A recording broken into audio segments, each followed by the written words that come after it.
I have some leggy tomatoes here that need to be potted up. I grew them in plug trays and now it's time to plant them into pots. So what I have here is some pots. I have some soil, some potting soil, that's a sun-grow soil mix. And I have my Sharpie, which I'm going to use to poke the bottom of this plug tray and get the tomato out. Normally, what I do when I'm transplanting is I fill my container with soil, water it down, and then I put my plant into the container. But with tomatoes, because if they're leggy, you want to plant them deeper with the soil level up right below the bottom leaves. Sometimes it's easier to put a little bit of soil in the pot, however much you need, to get that tomato at the right height where those leaves will be just above the soil level. And then add soil afterwards around the tomato so that my leggy tomato is now buried. When you're transplanting, just give a little press with your fingers around the plant. You don't want to pack it too firmly or it's difficult for roots to grow, but you also want to get rid of air pockets and to settle the soil so that when you water it, it doesn't shrink way down on you. And then I find tapping the edges often just gives you a nice even finish. So once we've potted our tomato into the pot, then we water it. Always water things in after transplanting, whether your soil is wet or dry, but especially when you're using dry soil.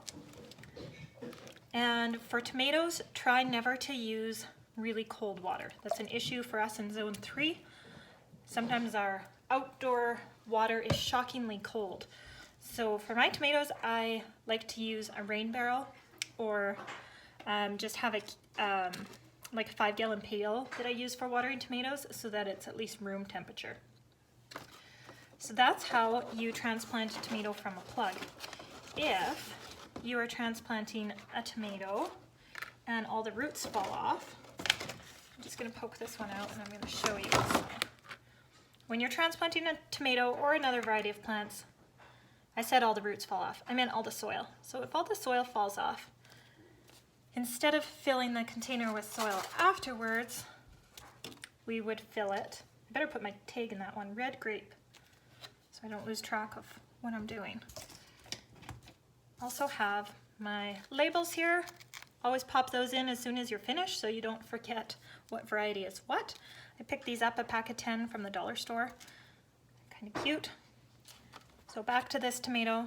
So now with this one, because it's not surrounded by soil, I'm actually going to fill the container first, add my water it down, let that settle into there a little bit. And then you can use a tool such as a Sharpie, or you can use your finger and poke a hole.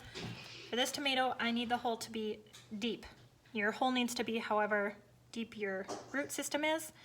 And because this tomato is leggy and I want to bury all that stem underneath, I need my hole to be that deep. And then drop that into your hole. And again, just gently pack the soil around. If you need a little bit more, add a little bit more. Give it a tap, water it in. And that's what I do to fix leggy tomatoes. And just give them a transplant, plant them deeper so that the leggy part of the stem is under the soil. If you have a tomato, a tall tomato, and you want to bury it so it's not quite tall, just remove the leaves. Don't put the leaves under the soil because they'll rot and could cause issues. Remove the leaves and then you can plant it as deeply as you want so that you have a bushier plant. You can even plant the tomato on its side so that you're able to get more of that stem under the soil.